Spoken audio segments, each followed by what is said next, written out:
Cedric Hatcher is a hilariously ignorant anti-gay preacher in Alabama, and he went and spoke at a Birmingham City meeting. Let's watch. North. On yesterday, we had a historical thing that happened in the city of Birmingham. They call it historical, made history and all that kind of stuff. But I'm here this morning to talk about another his story. To me, yesterday was one of the most bizarre scenes I ever seen in this city. One of the most comedic scenes I ever witnessed in public. When I witnessed men with size 13, 14 shoes out there kissing each other in the mouth in front of little kids. It was just bizarre. It was like a freak scene going on. That's what I call it. Now, I know about the government and laws being made, but I got a law this morning that came out of Ephesians chapter 5 and verse 31. And it says, shall a man leave his mother and father and join to his wife, and they shall become one. And to have your kids out there yesterday, 6, 7 years old, holding flags, the Bible said, provoke not your children to riot. Proverbs 22 and verse 6, 7. Train up a child in the right way he should go. And when he get old, he wouldn't depart. I'm so delighted and honored that God would have me bold enough to stand here and talk about this issue. Well, all the preachers was yesterday. You know what I mean? The only time gonna make them come out them doors when they stop them tithes and offering in your church. And you can't have Men's Day no more, and Youth Day, and Women's Day. I bet you're gonna have a sign in your hand with Brother Ed then. You're gonna be standing in front of the White House then. No, y'all gotta leave us alone. You know what I mean? But somebody should have stood up yesterday. Ain't it funny everybody got a right but the Christian? So I'm here this morning to talk about my right, because I got a right too. I can barely say praise the Lord in public now. I might go to jail, I might threaten a lawsuit on the job. You can't tell a person to have a blessed day. Ain't it sad? Y'all, I got a text this morning, gonna share it, which I'm getting on out here. I got a text all the way from Washington, D.C., and I'm gonna go and break the news to y'all, and y'all in the back of me also. In 2 more years, in 2016, February the 9th, you won't only be able to marry your partner that you play football with no more. You're gonna be able to marry your dog, you're gonna be able to marry your cat, you're gonna be able to marry your snake, you're gonna be able to marry your rat, your roaches. Some of y'all been with the roaches so long, you might well go and marry the roach. He been around your house so long, you're gonna be able to marry your broom, your mop. Ain't we going crazy in this world, y'all? Ain't we going crazy? I know Alabama made a lot of money yesterday. I know somebody else made a lot of money too. Duracell ain't got no batteries on the shelf this morning. All the batteries gone. I tried to find a battery for my radio this morning. Couldn't find them nowhere. I said, what happened? They said, Rev, they bought all the batteries last night.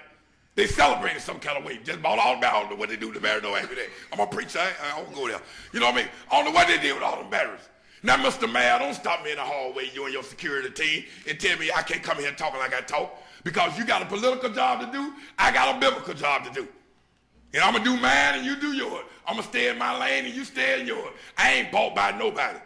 If I had to die doing what I'm going to do, I'm just fine. Y'all remember Peter and Paul and Silas were thrown in jail? I'm getting out of here, Mr. Officer. Don't you push that button. You remember Paul and Silas were thrown in jail? You remember the 3 Hebrew boys were thrown in the fiery furnace? You remember Daniel was thrown in the lion's den? They just said when he show up, or if he show up, they said we know he going to show up.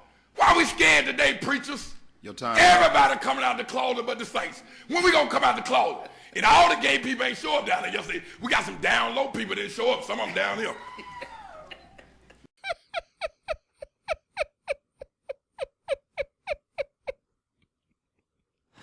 Where do I begin? I think my favorite part is when he's telling them not to push the button in the end. He's rambling. He's incoherent towards the end. And he's like, but no, don't you put that button. Don't you put that button. Because the button means it's time for him to step aside. And I like when the guy casually says, your time is up. He kind of did the equivalent of dropping the mic, too, and walking away. He just, like, mid-sentence, he just stopped, turned around, and started walking out. Oh. So, first of all, at the beginning, when he's like, I seen the other day men's size 13, 14 shoe kissing. Men's size 13, 14 shoes kissing. Why were you looking at their shoes? Unless, you wanted to see their shoes because there's an old saying and an old idea about how dick size is half of your shoe size, so you were curious when you saw them kissing. What else he got packing in there? He got a sausage in his pants right there? Am I allowed to do that mocking voice? Is that not okay? Is that not PC? Do I have to avoid doing that? That's too bad. I'm probably not going to. And he also goes, how is it everybody got a right but Christians? Really? Everybody has a right but Christians. It's so ironic because you're standing in front of the city council ranting about your beliefs. So how do you not have a right? And what rights are the Christians missing? You tell me. I'll wait. What are they missing? No, see, it all comes down to the same thing we talk about all the time, how guys like this define his right as the right for me to keep down gay people. So, but that's not your right. Your rights end when they affect other people. If there's two consenting adults and they want to do whatever they want to do, as long as they're not hurting anybody, they can do whatever they want. But you say, no, it's my Christian right. Under my religious freedom, I could take away gay rights. Well, you can't. Sorry. You're really infringing on their rights. And then he says, I can't even tell people to have a blessed day. I'll get arrested. Really? Why don't you try that out? How much you want to bet you don't get arrested? Could you imagine if we really lived in that world? This guy's like, have a blessed day. And the cops are like, come over here. Turn around, we're going to lock you up. That's the end of the conversation. Actually, maybe if a black person does say have a blessed day to a cop, he might get arrested because cops like to arrest black people for anything. So maybe a bad example. But we all know, come on.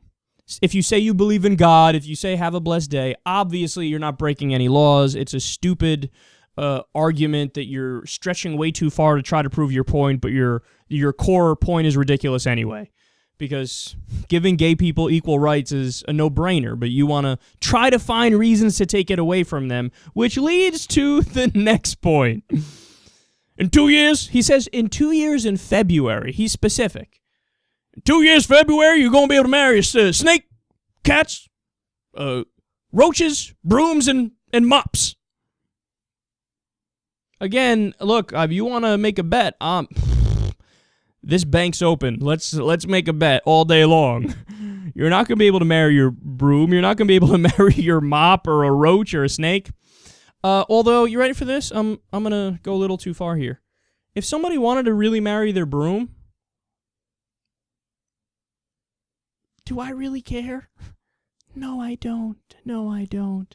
Now, obviously, you can't have that because marriage means certain tax rights and Social Security rights, and what, are you going to get 2 Social Securities if you marry a broom? And then you pretend your broom dies, you snap it, oh, give me 2 Social Security checks now. So obviously there are practical reasons why you can't do it. But look, I don't give a shit. I don't give a shit, man. And why do you give a shit? I think I know why you give a shit, because you're concerned about the men with the size 13 or 14 shoes kissing. You think about it a lot. You think about it a lot. At night with the lights off and some lotion in your hand, but I digress. And then finally, by far the best point, batteries. Because who the fuck knows what he's talking about? Like, no, it's good for the jewelers. It's good for the jewelers, and the batteries are sold out. Batteries, sold out. I can't even get no batteries, but I ain't gonna go down that road. What are you talking about? I think he was making some kind of a sex joke, right? Like, oh, gay people are going to use the batteries and, I don't know what, shove it up their asses? Is that something that gay people do? I don't know what you're talking about, dude. What does this mean? What does this mean? I don't know. But he makes the point like everybody gets it. Like everybody in the room's like, goddamn right. As soon as we let the gays get married, all the batteries are gone. What the fuck is up with that?